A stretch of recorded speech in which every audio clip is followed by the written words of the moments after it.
Today, 1955's Conquest of Space, directed by Byron Haskin. You might recall Haskin from our brief program on 1950's Treasure Island. Haskin was a wholly capable film director in his time. During the 1950s, he set a fantastic precedent for Hollywood's genre productions. Treasure Island goes without saying, but most importantly in this decade might very well be Conquest of Space. This picture might be the most impressive piece of science fiction VFX of its decade that isn't Forbidden Planet. Much of the discussion orbiting Conquest of Space these days is of it acting as a potential aesthetic prototype for Kubrick's work in 2001: A Space Odyssey. There is a claim that Kubrick attempted to view every science fiction film ever made before commencing production on 2001.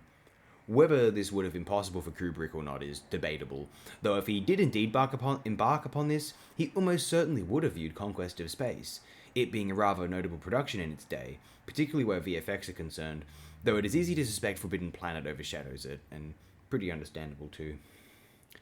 It is easy to see how Conquest of Space could have influenced 2001: A Space Odyssey, that much is certain. Hell, the degree to which this Hollywood production in 1955 could have anticipated the actual rocket technology being developed and tested 10 years after its initial release is extraordinarily impressive. I decided to look into this film's screenplay, the origins, and who was responsible for it, and I realized that I have been neglecting the fact that Conquest of Space is based off of source material. In 1949, a book was published titled The Conquest of Space, a piece of speculative non-fiction authored by one Willie Ley, accompanied by the vivid, intuitive illustrations of Chesley Bonestell. In this book, author Ley offered potential methods and technologies which could be utilized by humanity in eventually exploring and conquering the solar system.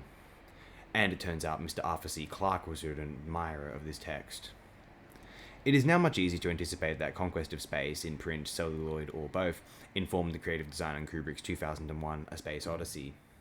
Conquest of Space is very, very highly recommendable to fans of 1950s science fiction. This is a huge cut above the pack, a genuinely admirable genre piece. Science fiction film fans in general ought to check this out, even if, perhaps especially if, one feels a certain intrinsic dismissal of 1950s Hollywood sci-fi, for mostly understandable reasons. The Day the Earth Stood Still sets a precedent for both screenwriting strengths and VFX application in Hollywood sci-fi, although Hollywood only seemed informed by the latter. I could go on about how The Day the Earth Stood Still in particular is one of the finest, most definitive, existential, and relevant texts of all time, but I'll have to view it again first, and it depresses me in a way which is too intimidating to bear, so it makes the actual experience of trying to subsequently talk about it nearly impossible. Another point of note I ought to address about Conquest of Space is its inclusion of an Asian American gentleman in amongst the cast, which is quite impressive and progressive for the 1950s. Goes to show sometimes we criticize and laugh at these 1950s Hollywood science fiction films for telling us more about the 1950s than where humanity could potentially go after the 1950s.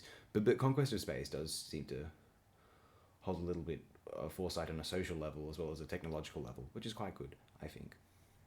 Anyway, if you find an opportunity, happen upon the chance, view Conquest of Space. Tell me what you think of it.